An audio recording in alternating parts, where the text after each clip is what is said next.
नमस्कार। नमस्कार। आज हम बात करेंगे 15 जून 2025 को केदारनाथ के पास जो दुखद हेलीकॉप्टर हादसा हुआ उसके बारे में। सुबह का वक्त था करीब 5:20 पर। आर्यन एविएशन का एक हेलीकॉप्टर था, तीर्थयात्रियों को केदारनाथ से गुप्त काशी ले जा रहा था। लेकिन गौरीकुंड के पास उड़ान भरने के बस कुछ ही मिनटों बाद वो दुर्घटनाग्रस्त हो गया। हमारे पास इस घटना से जुड़े कई स्रोत हैं और आज हम उन्हीं की मदद से इस मामले को समझने की कोशिश करेंगे।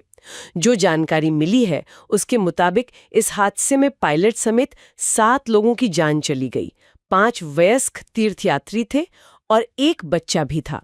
हाँ, गनीमत ये रही कि जमीन पर कोई हताहत नहीं हुआ। तो चलिए देखते हैं कि इन स्रोतों से क्या पता चलता है। हाँ देखिए, जो शुरुआती रिपोर्ट्स हैं और एक चश्मदीद ने भी बताया है, उससे तो यही लग रहा है कि हादसे की मुख्य वजह खराब मौसम और घना कोहरा ही था। चश्मदीद के शब्द थे कुछ ऐसे कि कोहरा एक अभिशाप की तरह आया और सेकंडों में सब खत्म हो गया। ये दिखाता है कि पहाड़ी मौसम कितना अप्रत्याशित हो सकता है। पूर्वानुमान होते हैं पर फिर भी। बिल्कुल। पीटर में pilot lieutenant colonel retired Rajveer Singh Chauhan थे और उनके साथ 6 तीर्थयात्री थे, उत्तर प्रदेश, महाराष्ट्र और गुजरात से।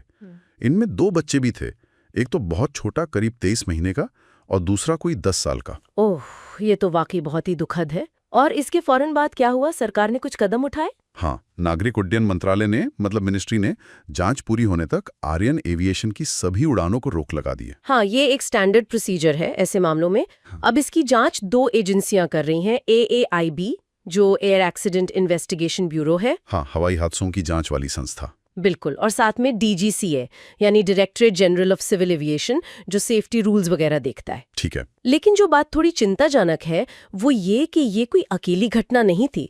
पिछले सिर्फ आप सोचिए 39 दिनों में ये 5वीं ऐसी घटना थी। 5वीं सिर्फ 39 दिन में। हाँ, और इसी वजह से उत्तराखंड हाईकोर्ट ने भी इस पर ध्यान दिया है।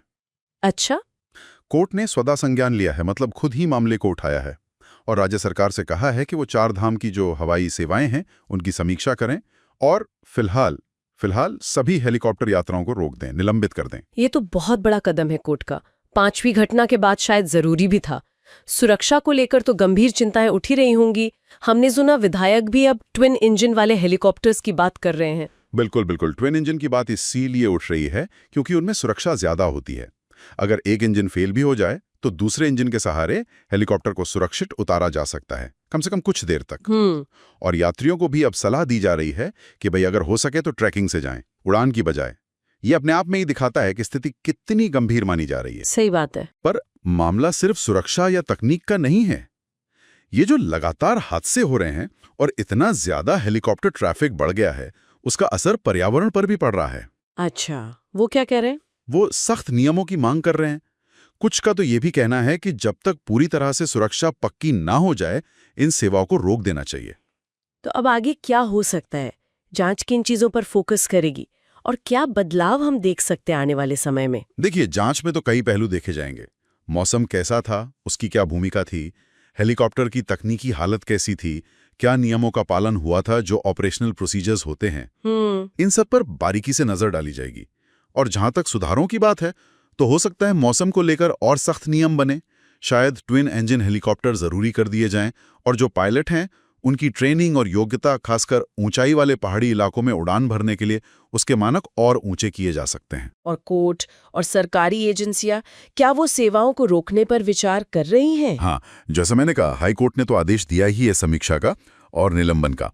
तो अब सरकार और एजेंसियां ये मूल्यांकन करेंगी कि क्या वाकई सुरक्षा पुख्ता होने तक सभी 4 धाम हेलीकॉप्टर सेवाओं को बंद रखा जाए।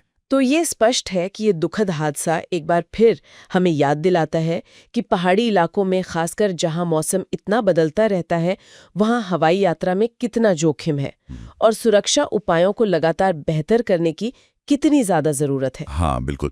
और ये हमें एक बुनियादी सवाल पर भी सोचने को मजबूर करता है कि हम ये जो तीर्थ यात्रा है, पर्यटन है, इसकी सुविधा और हिमालय जैसे नाजुक पर्यावरण की सुरक्षा और सबसे बढ़कर इंसानी जिंदगी की हिफाजत, इन सब के बीच संतुलन कैसे बनाएं, खासकर तब जब स्थानीय समुदाय भी बदलाव और सख्त नियम चाह रहे हों। ये एक मुश्किल संतुलन है जिस पर गंभीरता से सोचना होगा।